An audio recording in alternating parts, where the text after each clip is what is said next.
இப்போது coming to our great superstar Rajini, ஸ்டைல்ஸுக்குன்னு பேர் போனவர் நினைத்தாலே நிற்கும்ல அவருடைய ஸ்டைலை வச்சு பாலச்சந்தர் வந்து அந்த சிகரெட்டை தூக்கி போடுது. 9 டைம்ஸ் போட்டோடனே கையெல்லாம் ஆடும்.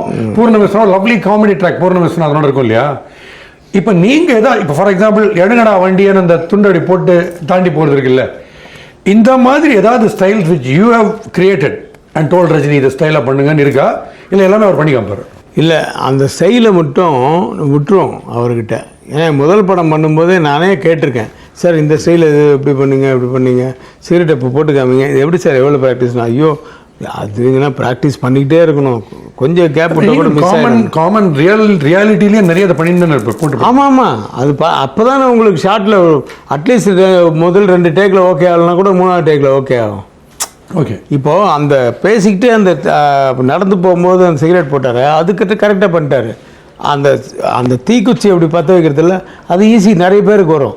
அது கரெக்டாக வரலைன்னா அந்த காற்றுல அணைஞ்சிச்சு ஒன் மோர்.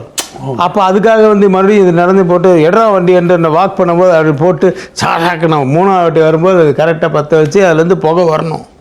இன்றைக்கின்னா ஈஸி, இன்றைக்கி சிஜி இருக்குது சார், நெருப்பு நாங்கள் போட்டுக்கிறோம் சார், புகை ஏற்கனவே வாயில் வச்சுட்டு வாங்க சார், அந்த இடத்துல விடுங்க சார் அப்படின்னா முடிஞ்சு போச்சு. இப்போது இன்றைக்கி சிஜி ஏஐ எல்லாம் இருக்கிறதுனால ஈஸி. அன்றைக்கி வந்து எல்லாமே லைவாக பண்ணி ஆகணும்.